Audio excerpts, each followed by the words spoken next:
محمد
فاتحہ.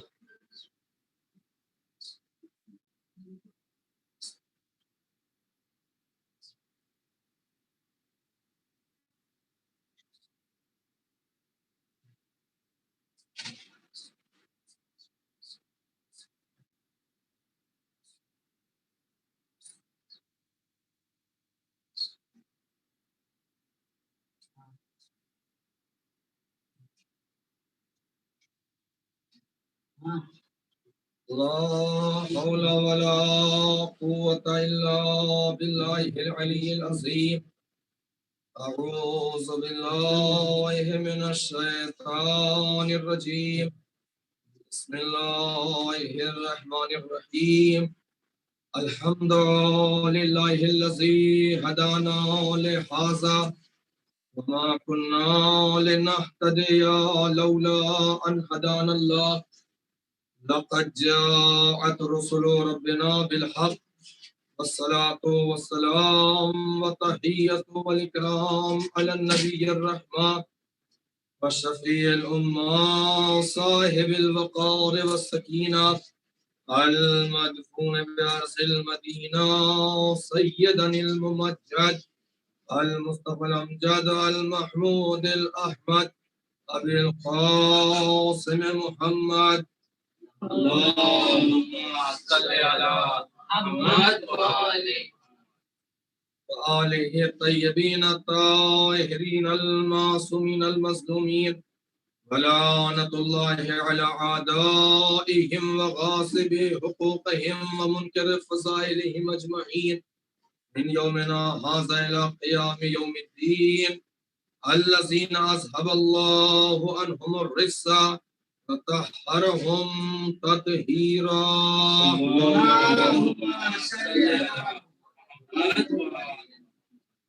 أما بعد قد تبارك الله تعالى في كتابه المبين وهو أصدق الصادقين وقوله الحق. بسم الله الرحمن الرحيم. قد أفلح من زكاها وقد خاب من دساها. درود پڑھ دے محمد اور آل محمد. اللهم صل على محمد. ارشاد اقدس الہی ہو رہا ہے۔ بے شک کامیاب وہ ہے کہ جس نے اپنے نفس کو پاک کیا، اور نامراد وہ ہے کہ جس نے اپنے نفس کو آلودہ کیا۔ موضوع آپ کے اذہان عالی میں ہوگا عزاداری سرکار سید الشہداء اور تربیت نفس۔ کل ہم نے آپ کی خدمت میں عرض کیا تھا کہ عزاداری عبادت ہے، اور صرف عبادت ہی نہیں بلکہ یہ عظیم عبادت ہے۔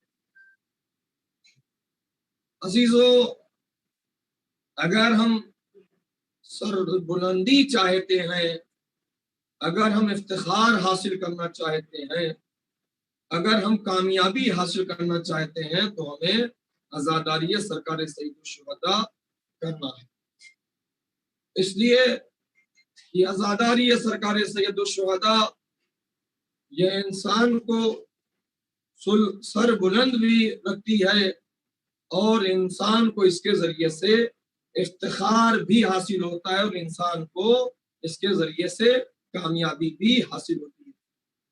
اس لیے کہ جہاں عزاداری سرکار سید الشہداء ہوتی ہے، یہ ایک ایسی درسگاہ ہے کہ جہاں کے اوپر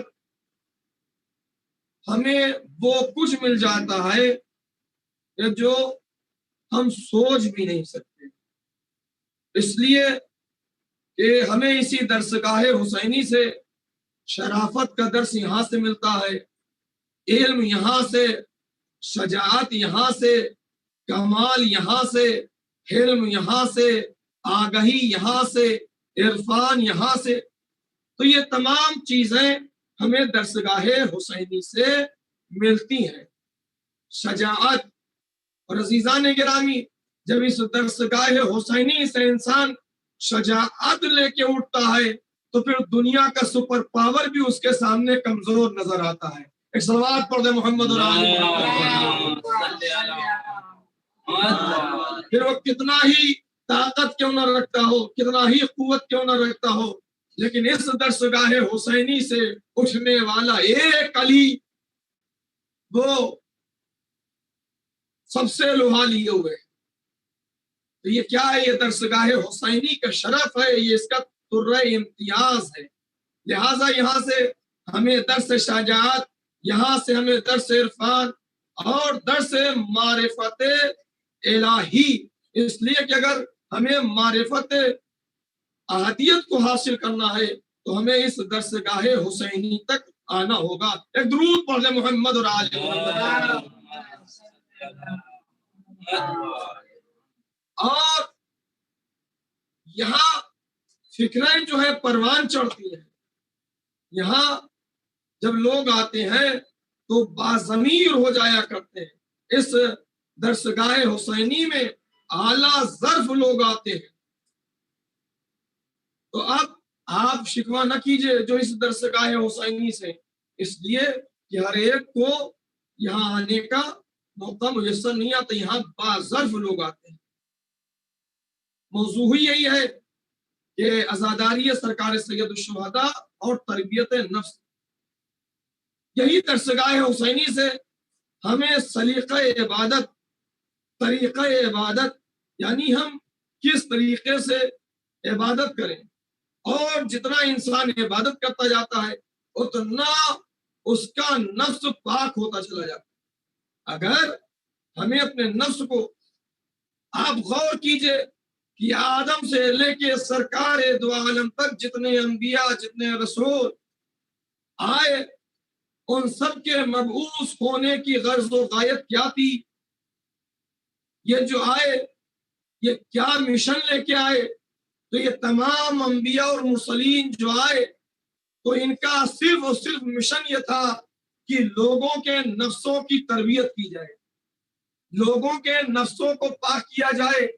اور سورہ جمعہ اٹھا کے دیکھ لیجئے، ارشاد اقدس الہی ہو رہا ہے، هو الذی بعث فی الامیین رسولا منہم یتلو علیہم آیاتہ ویزکیہم، یعنی ہم نے ان کو جو مبعوث کیا ہے، ان کو ہم نے جو عہدہ رسالت کے اوپر فائز کیا ہے، تو ان کا قیام کیا ہے، ان کی ڈیوٹی کیا ہے، یہ ہماری آیات کی تلاوت کرتے ہیں اور نفسوں کو پاک کرتے ہیں۔ تو آدم سے لے کر سرکار دو عالم تک جتنے انبیاء آئے، وہ صرف اور صرف ان کی ڈیوٹی یہ تھی کہ لوگوں کے نفسوں کی تربیت کی جائے۔ اس کے بعد جب یہ سلسلہ نبوت سے امامت کی طرف منتقل ہوا، یعنی یہ عصمت تک آیا، تو اب اماموں کی بھی یہی ذمہ داری، ان کی بھی یہی ڈیوٹی کہ وہ لوگوں کے نفسوں کو پاک کریں۔ اب عزیزو، یہ کیسے ہو سکتا ہے کہ ہم عشق علی کا دم بھی بھریں اور ہمارا نفس بھی پاک نہ ہو، ہم اپنے نفس کی تربیت نہ کر سکیں؟ عزیزو، اگر ہم محب علی ہیں اور اگر ہمارا نفس آلودہ ہے تو ہمیں غور کرنا چاہیے، ہمیں فکر کرنا چاہیے کہ کہاں کمی ہے۔ اس لیے کہ علی کا چاہنے والا اور اگر اس کا نفس آلودہ ہو، جب ہم دنیا میں جاتے ہیں تو جانے سے پہلے کہیں کے اوپر گندا جو ہے، گندے طریقے سے نہیں جاتے، تو کیا ہم بارگاہ معصوم میں گندا نسل لے کے جائیں گے، آلودہ نسل لے کے جائیں گے؟ لہٰذا ہم تربیت نفس کے سلسلے میں خاص توجہ دینی چاہیے۔ ایک درود پڑھ دیں محمد اور آل محمد پر۔ اللہم صلی علی محمد وآل نعرے حیدری، نعرے تلوار۔ تربیت نفس اسی درسگاہ حسینی سے ہوتی ہے، اسی درسگاہ سے نفس کی تربیت ہوتی ہے۔ اب اگر اس درسگاہ سے بھی کوئی اپنے نفس کی تربیت نہ کر سکے تو انسان کتنا بدقسمت ہے اور کتنا وہ نامراد ہے۔ اس درسگاہ سے بھی آ کے وہ اپنے نفس کو پاک نہ کر سکا، اپنے نفس کی تربیت نہ کر سکا۔ تو نفس تقوی الہی کے ذریعے سے نفس کی تربیت ہوگی۔ نفس کی تربیت جتنا ہم زندگی کے اندر زود اختیار کریں گے، اتنا ہمارے نفس کی تربیت ہوتی چلی جائے گی، ہم یاد الہی سے غافل نہ ہوں۔ جناب عیسیٰ یہ صاحب کتاب پیغمبر، صرف جناب عیسیٰ نبی نہیں بلکہ یہ رسول ہے، اور رسول نہیں بلکہ اولی العزم پیغمبروں میں بھی جناب عیسیٰ ہے۔ اولی العزم رسول کون ہے؟ جناب نوح، جناب ابراہیم، جناب موسیٰ، جناب عیسیٰ اور سرکار دو عالم۔ تو جناب عیسیٰ صاحب کتاب، صاحب اولی العزم اور صاحب شریعت، یہی جناب عیسیٰ کے زمانے کا واقعہ ہے۔ دیکھیے جب نفس کی تربیت کی جاتی ہے تو پھر وہاں انسان کو صرف اپنا خدا جو ہے دکھائی دیتا ہے، پھر اسے اور کسی چیز کی فکر نہیں رہتی۔ ہم بھی نماز پڑھتے ہیں لیکن نہ جانے کتنے خیالات ہمارے نماز میں آ جاتے ہیں، لیکن اللہ اکبر، جو نفس کی تربیت کرتے ہیں، جن کا نفس پاک ہوتا ہے، وہ کس منزل کے اوپر ہوتے ہیں۔ تو جناب عیسیٰ کے زمانے میں ایک صالحہ اور ایک عابدہ خاتون تھی، نیک خاتون، نہایت صالحہ خاتون۔ اس کی زندگی میں ملتا یہ ہے کہ ادھر یہ نماز کا وقت ہوتا تھا اور یہ فوراً نماز کے لیے کھڑی ہو جاتی تھی۔ تو ہم بھی علی کے چاہنے والے ہیں، ہمیں بھی اس بات کا خاص خیال رکھنا چاہیے۔ حدیث مرسل اعظم حضرت محمد مصطفیٰ صلی اللہ علیہ وسلم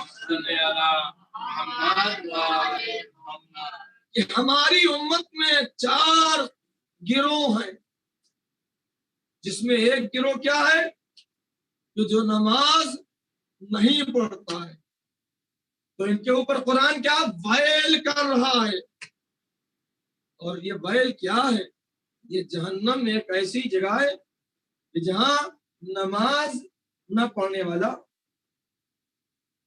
پیغمبر کہہ رہے ہیں کہ ہماری امت میں 4 گروہ ہے، جس میں پہلا گروہ وہ ہے کہ جو نماز کو پڑھتا ہی نہیں ہے، اور پھر پیغمبر فرماتے ہیں کہ ہماری امت میں ایک دوسرا گروہ ہے جو نماز پڑھتا ہے اور نماز نہیں بھی پڑھتا ہے۔ جب موڈ ہوا، جب طبیعت ہوئی تو مسجد کا رخ کر لیا، اور کبھی ہے کہ نماز کی کوئی فکر ہی نہیں، اذان کی آواز بھی کانوں سے ٹکرا رہی ہے اور کوئی فکر نہیں، کوئی توجہ نہیں۔ تو ایک طبقہ تو یہ ہو گیا کہ جو پڑھتا بھی ہے اور نہیں بھی پڑھتا ہے، اور ایک طبقہ وہ کہ جو، تو یہ بھی جہنم میں ایک جگہ ہے کہ جہاں کے اوپر یہ دوسرا طبقہ بھی. اور پھر پیغمبر فرماتے ہیں کہ ایک طبقہ ایسا ہے کہ جو نماز کو ہلکا سمجھتا ہے، اور ایک گروہ ایسا ہے کہ جو نماز کو پڑھتا ہے اور صرف پڑھتا ہی نہیں بلکہ ان کی نماز میں خضوع ہوتا ہے، خشوع پایا جاتا ہے. تو جب ہم نماز کو پڑھیں، اسی لیے ہمیں معصومین نے سب بتایا کہ جب ہم یہ نماز کے لیے آئیں، امام حسن مجتبی علیہ الصلوۃ والسلام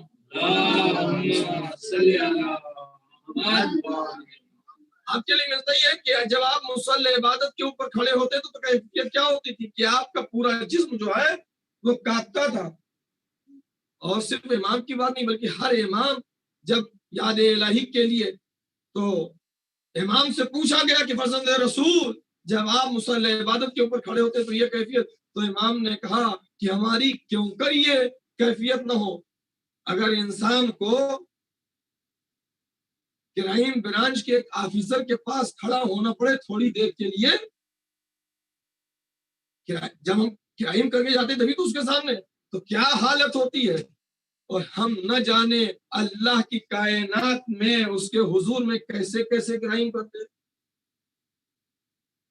لیکن وہ کتنا ستار العیوب ہے، وہ کتنا اپنے بندوں کے اوپر مہربان ہے کہ تو ہمارے عیبوں کو وہ چھپاتا رہتا ہے، وہ ہماری پردہ پوشی کرتا رہتا ہے، ورنہ اس دنیا کے اندر کوئی کسی کو فیس نہیں کر سکتا. تو عزیزو پیغمبر فرماتے ہیں کہ ایک طبقہ وہ ہے کہ جو نماز کو خضوع اور خشوع کے ساتھ پڑھتا ہے. امام سے پوچھا کہ مولا یہ کیفیت، تو امام نے کہا ہماری یہ حالت کیوں نہ ہو، اس لیے کہ ایک بندہ ذلیل معصوم اپنے کو کہہ رہے ہیں کہ ایسا ایک آپ رب جلیل کے سامنے، ایسے مالک کے سامنے، نہ جس سے بڑھ کر کوئی قدرت رکھنے والا، نہ جس سے بڑھ کر کوئی ملک رکھنے والا، جب ہم اس کی بارگاہ میں جائیں، رب اکبر کی بارگاہ میں، رب جلیل کی بارگاہ میں، تو ہماری یہ کیفیت کیوں کر نہ ہو. یعنی امام ہمیں یہ پیغام دے رہے ہیں کہ دیکھو جب تم نماز کے لیے آؤ تو تمہاری نماز میں خضوع و خشوع ہو، تم تمام تر چیزوں کو اپنے ذہن سے نکال کے آؤ. اس لیے کہ جب ہم نے نماز کی نیت کی اور ہم نے کہہ دی اللہ اکبر، تو اب نہ پیسہ بڑا ہے نہ اب آفیسر بڑا ہے، بلکہ اب ہم جس کی بارگاہ میں کھڑے ہیں وہی بڑا ہے. صلوات پڑھ دیں محمد اور آل محمد. نعرے حیدری، نعرے سلوات. تو یہ صالحہ خاتون، یہ نیک خاتون جو جناب عیسیٰ نبی اللہ کے زمانے میں، اس کا طریقہ یہ تھا کہ ادھر نماز کا وقت ہوتا تھا، یہ نماز کے لیے مصلی کے اوپر آ جاتی. ایک روز ایسا ہوا کہ اس نے تنور روشن کیا، یہ روٹی پکا رہی، اذان کی آواز یا وقت نماز ہو گیا، اور جیسے ہی وقت نماز ہوا تو اس نے اپنی اس روٹی کو چھوڑ دیا اور یہ مصلی کے اوپر آ گئی. ہمارا طریقہ کار کیا ہے کہ ہم اپنے ہر دنیا کے کام کو نماز کے اوپر ترجیح دیتے ہیں کہ ذرا یہ کام پٹا لے تو نماز پڑھ لیں گے، ذرا وہاں سے آ جائے تو نماز پڑھ لیں گے، ذرا یہ کر لیں تو وہ ہم نماز پڑھ لیں گے. یعنی ہم نماز کو کتنا ہلکا کر رہے ہیں، بلکہ ہونا تو یہ چاہیے کہ پہلے نماز پڑھ لیں گے، باقی کام بعد میں کیے جائیں گے. ہم نماز کو ہلکا نہ کریں، سارے کام بعد میں، لیکن اگر نماز کا وقت ہو گیا، اس لیے سیرت معصومین میں ملتا ہے. اور اللہ اکبر، ہم جن کا ذکر کرنے کے لیے یہاں بیٹھے ہیں، حسین کے لشکر میں تو ایسے پاکیزہ نفس کے لوگ موجود تھے جو خود امام سے کہہ رہے ہیں کہ مولا وقت نماز ہو گیا ہے، اور امام انہیں دعا دے رہے ہیں. وہ کون ہے؟ ابو سماوے سید علی، کہ خدا بند عالم تمہارا شمار نماز گزارو گے. تو حسین کو ایسے ہی کردار چاہیے، امام زمانہ کو ایسے ہی ناصر چاہیے کہ جو تمام احکامات الہیہ کے اوپر عمل کر سکیں اور امام کی نصرت کے قابل ہو. ایک درود پڑھ دے محمد اور آل محمد. تو یہ خاتون اس نے اس تنور کو چھوڑا اور جو روٹی اس نے اس کو چھوڑا اور یہ مصلی کے اوپر آ کے کھڑی ہو گئی اور نماز پڑھنے لگی. اب جیسے ہی اس نے نماز شروع کی تو شیطان نے وسوسہ ڈالنا شروع کیا. اور اسی لیے یہ ہے کہ ہمیں دعائیں بتائی گئی ہیں کہ اگر آپ کو وسوسہ شیطانی وسوسے تو اس کے لیے بھی کیا کرنا چاہیے. انسان کو ہر وقت وضو سے رہنا چاہیے.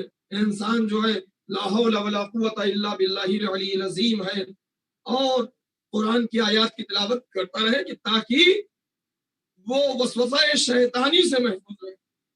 تو جیسے ہی اس نے نماز شروع کی شیطان ہے وسوسہ ڈالتا کہ ایسا تمہاری روٹی جل رہی. لیکن اس نے کہا کہ ایسا روٹی جلتی ہے تو جل جائے, ہم جہنم میں نہ جلائے جائے. پھر جب یہ اس کے اوپر بھی اس نے مصلی نہیں چھوڑا تو کہا جاؤ تمہارا بیٹا تنور میں گر گیا ہے. اب یہ بتائیے ہم اور آپ ہوں تو ذرا خالی رونے کی آواز اگر بچے کی سن لیں تو نماز جو ہے ہماری کہاں رہتی ہے یہ ہمیں خود. لیکن اللہ اکبر, جو اپنے نفس کی تربیت کرتے ہیں, جو پاکیزہ نفس رکھتے ہیں, تو کیسے یاد الہی میں کیا ان کی حالت ہوتی. شیطان وسوسہ ڈال لے جا تیرا بچہ تنور میں گر گیا ہے, لیکن یہ خاتون ہے. اس نے کہا کہ اب چاہے بچہ تنور کے اندر جائے اور چاہے ہماری روٹی, لیکن اب نماز تو ہم تمام کر کے رہیں گے. یہاں تک یہ مصلی عبادت کے اوپر ہے. اتنے میں اس کا شوہر گھر میں داخل ہوا. اور جناب عیسیٰ کے زمانے کا واقعہ, اس کا شوہر گھر میں داخل ہوا تو وہ شوہر کیا دیکھ رہا ہے کہ تنور میں روٹی پک رہی ہے اور لڑکا جو ہے تنور میں آگ کے ساتھ کھیل رہا ہے. صلوات پڑھیں محمد.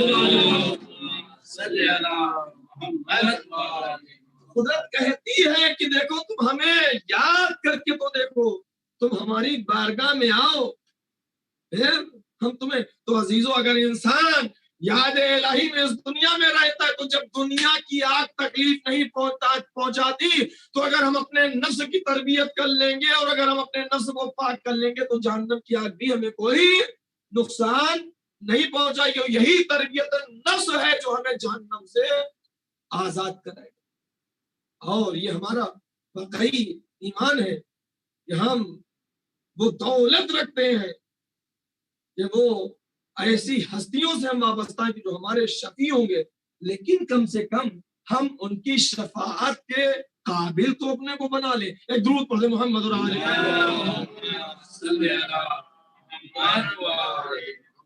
تربیت نفس یہ بہت ضروری ہے اور بہت اہم چیز ہے. جس نے اپنے نفس کو پاک کر لیا, جس نے اپنے نفس کی تربیت کر لی. آج ہم ہر نماز میں دعا کرتے ہیں یا صاحب الزمان عجل علی ظہورک, دعا کرنا چاہیے امام کی, لیکن اس دعا کے ساتھ ساتھ کم سے کم ہمیں یہ تو دیکھنا چاہیے کہ ہم امام کو بلا تو رہے لیکن ہم نے اپنے آپ کو امام کے لیے تیار کتنا کیا, ہم نے اپنے امام کے لیے اپنے کو آمادہ کتنا کیا ہے. امام زمانے کے مخلص چاہنے والے جناب علی بن محضیار, ان کے لیے ملتا یہ ہے کہ انہوں نے 20 سفر اسی غرض سے کیے, 20 حج اسی نیت سے کیے کہ تاکہ امام زمانہ علیہ السلام سے یہ ملاقات کر سکے. یہاں انسان کو جب موقع آتا ہے کہ اپنی فریضے کی ادائیگی کے لیے تو انسان طرح طرح کی ایسا ہے کہ آفس سے چھٹی نہیں ملے گی, اور اس کے بعد اگر ہم حج کے لیے چلے جائیں گے تو ہمارا جو ہے یعنی جو عہدہ ملتا ہے تو وہ اس منزل تک پہنچنے سے رک جائیں گے. انسان نہ جانے اپنے واجب کو ادا کرنے کے لیے کیسے بہانے پرموشن ہمارا رک جائے گا اگر ہم حج کے لیے چلے گئے. اس لیے کہ یہی زمانہ وہ ہے کہ اگر اس میں ہم چلے گئے تو ہمارا پرموشن رہ جائے گا. یہاں کے پرموشن کی اتنی فکر ہے, آخرت میں پرموشن ملے اس کا کوئی خیال نہیں ہے. صلوات پڑھ لیں محمد اور آل محمد. 20 حج علی بن محضیار نے اسی نیت سے کی کہ تاکہ امام سے ملاقات کر سکے, لیکن جتنی بار یہ گئے امام سے ملاقات نہیں ہو رہی ہے. ہم اور آپ نے کیا ایک بار بھی یہ سوچا کہ ہم بھی امام سے ملاقات, کبھی ہمیں فکر ہے کہ ہم اپنے امام سے ملاقات کریں, ہم اپنے کو اس قابل بنا دیں کہ اگر ہم نہ تو خود ہمارا امام ہم سے ملاقات کرے. 20 حج, اور یہاں تک کہ جب 20واں حج انہوں نے کیا تو اب یہ بتائیے کہ امام نے اپنے خادم کو علی بن مہزیار سے کے پاس بھیجا کہ جاؤ ان کو بلا لاؤ. اب امام کی طرف سے ان کے پاس لیٹر آ رہا ہے کہ امام نے تمہیں یاد کیا ہے. تو ایک مرتبہ وہ علی بن مہزیار امام کے خادم سے کہتے ہیں کہ میں تو اسی غرض سے آ رہا تھا، لیکن امام جو ہے وہ عالم سے پردے میں ہے. تو ایک مرتبہ جیسے ہی علی بن مہزیار نے یہ کہا کہ ایسا امام پردے میں ہے، امام نظروں سے غائب ہے، تو ایک مرتبہ کہا کہ امام نظروں سے غائب نہیں بلکہ تم غائب.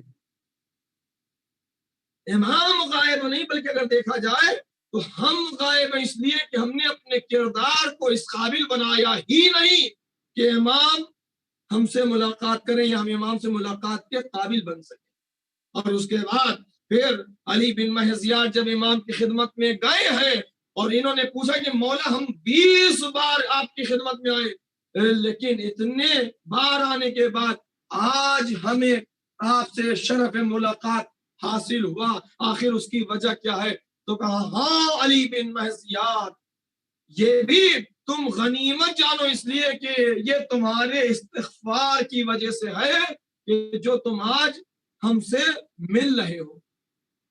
اور امام نے کہا کہ 3 چیزیں ایسی ہیں کہ جس نے تمہیں ہم سے ملنے کے لیے روکے رکھا. یہ کون کہہ رہا ہے؟ یہ امام زمان علیہ السلام فرما رہے ہیں کہ 3 باتیں ہیں کہ جس کی وجہ سے تم ابھی تک ہم سے شرف ملاقات نہ کر سکے. اس میں سے پہلی چیز جو امام نے بتایا ہے وہ کثرت دولت. دولت کی کثرت. دیکھیے دولت کا ہونا کوئی خراب چیز نہیں ہے، لیکن اگر یہی دولت جو ہے راہ الہی میں اس کے ذریعے سے انفاق کیا جائے تو یہی دولت جو ہے قرب خداوندی کا ذریعہ بنا دیتی. لیکن پروردگار جو ہے جب لوگوں کو نوازتا ہے تو لوگ اور بخیل ہو جاتے ہیں، ان کے ہاتھ تنگ ہو جاتے ہیں. پروردگار کہتا ہے کہ دیکھو جب ہم نے تمہیں نعمت دی تھی تم نے قدر نعمت نہیں کی، تو اب ہم بھی تمہارے خالق ہیں، ہم بھی قدرت رکھتے ہیں، لہٰذا ہم تم سے اپنی نعمتوں کو سلب کر لیں گے. لہٰذا نعمتوں کی قدر کیجیے. معصوم فرماتے ہیں کہ تم نعمتوں کی قدر کرو. جب تک نعمت رہتی ہے میں اس کا احساس نہیں ہوتا، جب وہ نعمت چھن جاتی ہے تب ہم ہاتھ ملتے ہیں. اولاد نعمت ہے، روزی ایک نعمت ہے. یہ ساری چیزیں انشاءاللہ اس کے اوپر بھی نعمتوں کے بارے میں بھی گفتگو ہوگی، تو ہمیں قدر نعمت کرنا چاہیے. کہیں ایسا نہ ہو کہ نعمت چھن جائے اور پھر ہم جو ہے. تو امام فرماتے 3 چیزیں ہیں علی بن مہزیار سے کہ جس نے ابھی تک ہماری ملاقات سے تمہیں روکے رکھا. پہلی چیز دولت کی کثرت، اور دوسری چیز جو امام نے فرمایا، امام نے کہا کہ تم کمزوروں اور غریبوں کے اوپر تکبر کیا کرتے تھے، غرور کیا کرتے تھے. ایسا ہے کہ ہمارے پاس گاڑی ہے، ہمارے پاس بنگلہ ہے، ہمارے پاس یہ ہے، ہمارے پاس وہ ہے. آل محمد وہ ہیں کہ جنہوں نے اپنے غلاموں کو بھی احساس غلامی نہیں ہونے دیا. مولا علی اپنے غلام کو بہترین لباس جو دیتے ہیں، لوگ کہتے ہیں کہ مولا کائنات عمر میں زیادہ تھے. نہیں، اگر علی لباس وہ نہ دیتے تو علی کے اس غلام کے ہاں احساس غلامی پیدا ہو سکتا تھا. لہٰذا اس احساس غلامی کو مٹانے کے لیے مولا علی نے کیا کیا کہ اچھا لباس قمبر کے حوالے کیا، یعنی اپنے غلاموں کو بھی احساس غلامی نہیں ہونے دیا. سلمان کا خود بیان یہ ہے کہ جب ایک روز میں خانہ سیدہ میں آیا تو میں نے دیکھا کہ بی بی سیدہ جو ہے گھر کے کئی کام ایک وقت اکیلی انجام دے رہی. تو آپ نے فرمایا کہ بی بی فضہ جیسی کنیز موجود ہے، کچھ کام ان کے حوالے کر دیجئے. سلمان کل فضہ کی باری تھی، آج ہمارا دن. تو یہ ہے مکتب اہل بیت کی تعلیمات. اگر عزیزو ہم ان تعلیمات کے اوپر عمل کر لیں تو ہم کامیاب ہیں، اور ہم نے اپنے نفس کو پاک کر لیا، ہم نے اپنے نفس کی تربیت کر لی. تو امام فرماتے ہیں کہ دوسری چیز جس نے تمہیں ہم سے ملاقات کے لیے روکے رکھا وہ تم کمزوروں کے اوپر تکبر سے کام کیا کرتے.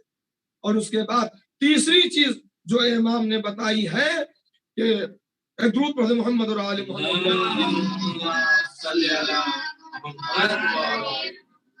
وہ قطع رحمی ہے. ایک ہوتا ہے صلہ رحم اور ایک ہوتا ہے قطع رحم. اگر ہم روزی میں برکت چاہتے ہیں تو ہمیں صلہ رحم کرنا چاہیے. اگر ہمیں عمر میں برکت چاہتے ہیں تو ہمیں صلہ رحم کرنا. اگر ہمیں خوشنودی پروردگار حاصل کرنا ہے تو صلہ رحم کریں. اگر ہمیں خوشنودی معصومین حاصل کرنا ہے تو صلہ رحم کریں. اور اگر قطع رحم کریں گے تو کیا ہوگا کہ ہماری عمر کم ہوگی، ہماری روزی تنگ ہوگی، اور ہم خوشنودی پروردگار سے بھی محروم ہو جائیں گے اور خوشنودی معصومین سے بھی محروم ہو جائیں گے. تو امام زمان علیہ السلام فرماتے ہیں کہ 3 چیزیں ایسی ہیں کہ جس نے تمہیں ہم سے ملنے کے لیے روکے رکھا. پہلی چیز کثرت مال ہے. لہذا عزیزو کثرت مال کے اوپر فخر نہ کرنا، اس لیے کہ دولت آتی جاتی رہتی ہے. دعا یہ کرو کہ پروردگار یہ جو تو نے دولت دی ہے، اس دولت کو ہم تیری راہ میں خرچ کریں جہاں تیری رضا ہو، جہاں تیری خوشنودی. پروردگار اس دولت کے آنے کے بعد ہمارے قدم لڑکھڑانے نہ پائے، ہم بہکنے نہ پائے، ہم حالات زمانہ کا شکار نہ ہونے پائے. اور دوسری چیز، ہمیں تکبر نہیں کرنا، غرور نہیں کرنا. اس لیے کہ جب انسان غرور کرتا ہے تو پروردگار ایک مچھر کے ذریعے سے اس کی حیثیت بتا دیتا ہے. صلوات پڑھ دے محمد صلی اللہ علیہ وسلم.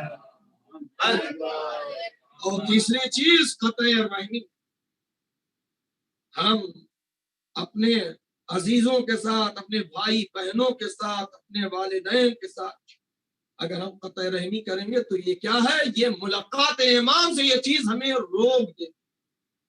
تو ان چیزوں کو ہم اپنی زندگی سے ختم کریں، ہماری زندگی کے اندر صلہ رحمی پائی جائے. ہم اپنے نفس کو آلودہ نہ ہونے دیں، ہم اپنے نفس کو پاکیزہ نفس بنائیں. اور عزیزان گرامی دیکھیے، جو مکتب اہل بیت سے وابستہ ہوتے ہیں وہ دولت کو پکڑ کے نہیں رکھتے ہیں، بلکہ وہ یہ چاہتے ہیں کہ یہ مال جو اللہ نے دیا ہے یہ وہیں خرچ ہو کہ جہاں اللہ چاہتا ہے اور معصومین چاہتے ہیں. اصفہان کے ایک عالم تھے، ان کا یہ بیان ہے کہ انہوں نے خواب میں دیکھا کہ جیسے ان سے یہ کہا جا رہا ہے کہ کل فلاں جگہ جانا اور 45,000 تومان فلاں شخص کو جا کے پہنچا دینا. اب جب انہوں نے یہ خواب دیکھا تو انہوں نے کہا خواب تو خواب ہوتا ہے، کہیں ایسا تو نہیں کہ. لیکن پھر انہوں نے کہا کہ لاؤ ذرا ہمارے پاس جو رقم محفوظ ہے اس رقم کو ہم گنے شمار کر. تو جب انہوں نے رقم کو شمار کیا تو 45,000 تومان.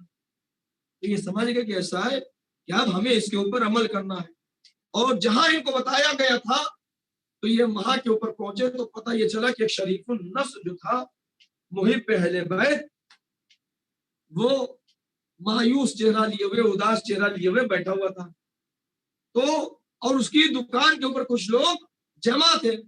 تو انہوں نے یہ مناسب نہیں سمجھا کہ ان لوگوں کے سامنے اس موضوع کے اوپر کچھ بات چیت کی جائے. انہوں نے کہا کہ ذرا تنہائی میں آئیے تو ہمیں آپ سے کچھ بات کرنا ہے. یہ مسجد میں لے کے آئے اور آنے کے بعد کہتے ہیں کہ ایسا کہ آپ اپنی پریشانی بتائیے.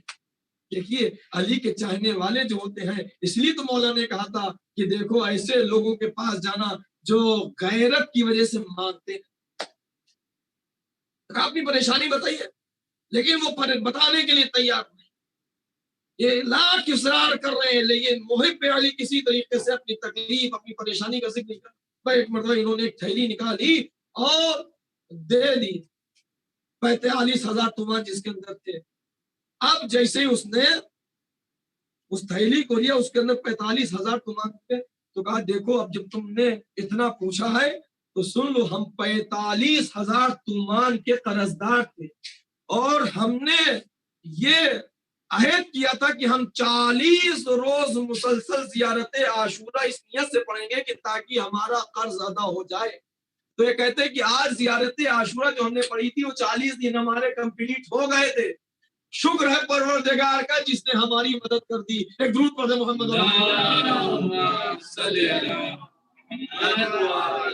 نعرے حیدری، نعرے سلوات. زیارت عاشورہ کا آپ نے فائدہ دیکھا کہ جو انسان زیارت عاشورہ پڑھتا ہے تو اگر وہ مقروض ہو تو اس کا قرض بھی ادا ہو جاتا ہے، اور اگر اس کو تنگی رزق کا معاملہ ہو تو تنگی رزق کا معاملہ بھی اس کا ختم ہو جاتا ہے، اور اس کے اوپر خاص لطف جو ہے امام حسین علیہ السلام کا ہوتا ہے۔ اس لیے کہ جو امام حسین علیہ السلام کی اس دنیا میں زیارت کرتا ہے، خود معصوم کہتے ہیں کہ جو ہماری زیارت کے لیے آئے، ہمارے لیے ضروری یہ ہو جاتا ہے کہ ہم اس کی زیارت کے لیے آئے۔ عزیزو، امام حسین علیہ السلام خود اپنے ظاہر کی، یعنی جو امام حسین علیہ السلام کی زیارت، چاہے وہ دور سے زیارت پڑھے اور چاہے وہ نزدیک سے، بہت سارے واقعات ہیں، دامن وقت میں گنجائش نہیں ہے کہ جو امام حسین علیہ السلام کی خلوص نیت کے ساتھ زیارت پڑھتا ہے یا زیارت کرتا ہے، امام خود اس سے ملاقات کے لیے آتا ہے۔ ہاں عزیزو، اور امام کیوں نہ ظاہر کے لیے، امام تو اس وقت بھی ہر ناصر کے قریب پہنچ رہے تھے کہ جب زمین کربلا کے اوپر کوئی شہید آتا تھا اور آواز دیتا تھا یا آقا ہو ادرکنی، یا مولا ہو ادرکنی، تو حسین ہر شہید کے قریب پہنچ جاتے تھے۔ کریم ابن کریم کا زانو ہوتا تھا، شہید کا سر ہوتا تھا۔ اے نور نظر فاطمہ، مولا سلام ہو ہمارا آپ پر، مولا ہر شہید کے قریب آپ ہوتے تھے، لیکن ہائے وقت عصر، جب آپ گھوڑے سے زمین کے اوپر آئے، عجب نہیں ماں نے زانو پھیلا دیا ہو، اے میرے لال حسین جزاکم اللہ خیر الجزا، خدا کسی غم میں نہ رلائے سوائے غم مظلوم کربلا کے۔ ہاں عزیزو، آج ہمیں اس شہید کا ذکر آپ کے سامنے کرنا ہے کہ جو امام حسین علیہ السلام کے شان میں جسارت کرتا ہے، تو امام یہ کہتے ہیں کہ ہر تیری ماں تیرے غم میں بیٹھے، لیکن جب وہی ہر ظلمات سے نور کی طرف آتا ہے تو امام اسے گلے لگا لیتے ہیں۔ عزیزو، امام معصوم ایک منزل کے اوپر پہنچے جہاں پر امام کا قافلہ رکا، جیسے امام کا وہاں کے اوپر قافلہ رکا، امام کے چاہنے والوں نے امام کو خبر دی کہ مولا جیسے کوئی قافلہ آ رہا ہے۔ عزیزو، یہ جب قافلہ قریب آیا تو یہ قافلہ نہیں بلکہ ایک لشکر تھا، جو 1000 کا لشکر ہور کی سپہ سالاری کے ساتھ آ رہا تھا۔ عزیزو، جب یہ قافلہ آیا تو اس سے حسین کے جانثاروں نے اندازہ لگایا کہ ہر کے سپاہی تھکے ہوئے ہیں اور یہ ابھی جنگ کا ارادہ نہیں رکھتے۔ اتنے میں امام حسین علیہ السلام اپنی جگہ سے آپ نے اس بات کا مشاہدہ کیا کہ ہر کے سپاہی پیاسے ہیں۔ امام نے حکم دیا کہ ہر کے سپاہیوں کو پانی پلا دیا جائے اور اس کے لشکریوں کے جو حیوان ہیں ان کو بھی پانی پلا دیا جائے۔ ہر کے لشکر میں ایک شخص کا بیان یہ ہے کہ یہ لشکر سے پیچھے رہ گیا تھا، اب جب یہ آیا ہے تو پیاس کا اس کے اوپر اتنا غلبہ تھا کہ یہ پانی اپنے دہن تک لے جانا چاہتا تھا، لیکن پانی دہن تک پہنچ نہیں رہا تھا۔ ایک مرتبہ کریم ابن کریم، ارے غریب زہرا، اپنی جگہ سے اٹھے اور اس کے قریب آئے اور ایک ظرف پانی کا لے کے امام اس کو بڑی مہربانی اور نرمی سے پلانے لگے۔ اے میرے مولا، آپ کے کرم کے ہم نثار، مولا آپ کا یہی ساتھ، مولا یہ کرم، لیکن یہی زہرا کا لال، ارے اپنے 6 مہینے والے بچے کے لیے قطرہ آب کے لیے سوال کر رہا تھا۔ اے فوج جفاکار، جزاکم اللہ خیر الجزا۔ عزیزو، لیجئے ہر کا رسالہ سیراب ہو گیا، یہاں تک کہ نماز کا وقت آیا۔ امام نے کہا اے ہر، دیکھو ہم بھی نماز پڑھ رہے ہیں، تم بھی اپنے لشکریوں کے ساتھ نماز پڑھ لو۔ حکمت ہر کہتا کہ مولا میں نماز آپ سے الگ ہو کے کیسے پڑھوں، اس لیے کہ جب آپ امامت کر رہے ہیں تو ہم آپ ہی کے اختتامات میں نماز ادا کریں گے۔ لیجئے نماز ظہر حسین نے ادا کی، تمام سپاہیوں نے نماز پڑھی اور اس کے بعد ہم امام پڑھنا چاہتے ہیں۔ لیکن مرتبہ ہر آگے کہتا ہے کہ مولا ہمیں یہ حکم دیا گیا ہے کہ ہم آپ کو آگے نہ بڑھنے دیں اور جہاں پر آپ ہمیں ملے ہم آپ کو لے جا کے ابن زیاد تک پہنچا دیں۔ پر جیسے ہی اس نے یہ کہا، امام کو ہر کا یہ کہنے کا انداز اچھا نہ لگا۔ حسین آگے بڑھنا چاہتے تھے، ایک مرتبہ لجام فرس سرکار سید الشہداء نے ہر نے ہاتھ ڈال دیا امام نے کہے ہوں تیری ماں تیرے غم میں بیٹھے۔ عزیزوں دیکھیے شجاعت کسے کہتے ہیں؟ عباس جیسا شجاع، لیکن حر لجا میں فرس امام حسین میں ہاتھ ڈالنا ہے۔ عباس چہرہ امامت کو دیکھ رہے کہ حکم امام کیا ہے، لہذا ہمیں بھی زندگی میں ہمیشہ حکم امام کو آگے رکھنا چاہیے۔ اطاعت امام کیا ہے، خوشنودی امام کیا، اسی کے اوپر ہماری نظر ہونا چاہیے۔ ہاں عزیزو لیجئے، حسین 2 محرم کو زمین کربلا کے اوپر پہنچ گئے، تاریخیں گزرتی رہیں، یہاں تک کہ جب شب عاشور آئی تو اب حر نے دیکھا کہ حسین کے خیموں سے بچوں کی صدائیں حلقش آ رہی ہے۔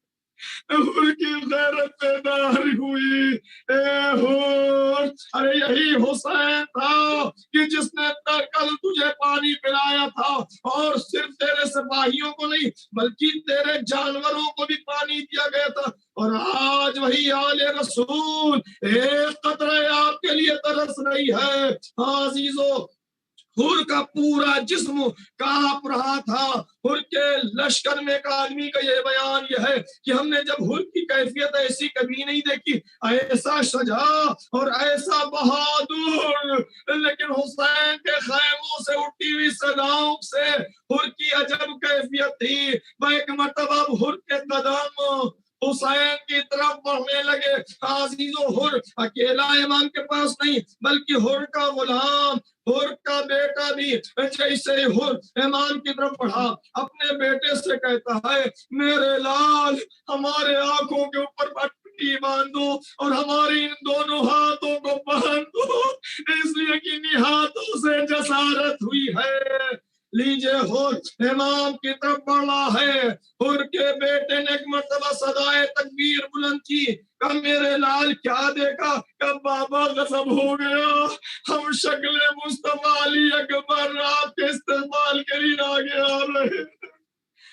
آگے بڑھا، ایک مرتبہ بیٹے نے پھر تکبیر کہی کہ میرے لال اب کیا دیکھا؟ کہ بابا ارے حسین کے لشکر کا علمدار، حسین کے لشکر کا علمدار۔ اور آگے بڑھتا جا رہا ہے، ایک مرتبہ بیٹے نے پھر تکبیر کہی کہ میرے لال اب کیا دیکھا؟ کہ بابا غضب ہو گیا، ارے نواز رسول علی و فاطمہ کا لختے جگر حسین ابن علی آپ کے لیے آگے بڑھ رہے ہیں۔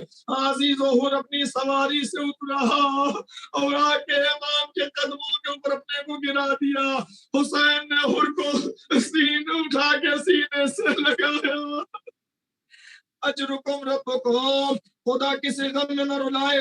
عزیزو، یہ تاریخیں وہ ہے کہ جتنا کریا کیا جائے اتنا کم ہے، اس لیے کہ آل رسول کے اوپر ایک ایسی مصیبتیں گزر گئیں کہ ایسا وقت آن پڑا کہ ایک طرف کربلا میں لشکر کے اوپر لشکر آ رہے ہیں اور اس پر حسین کے بچے۔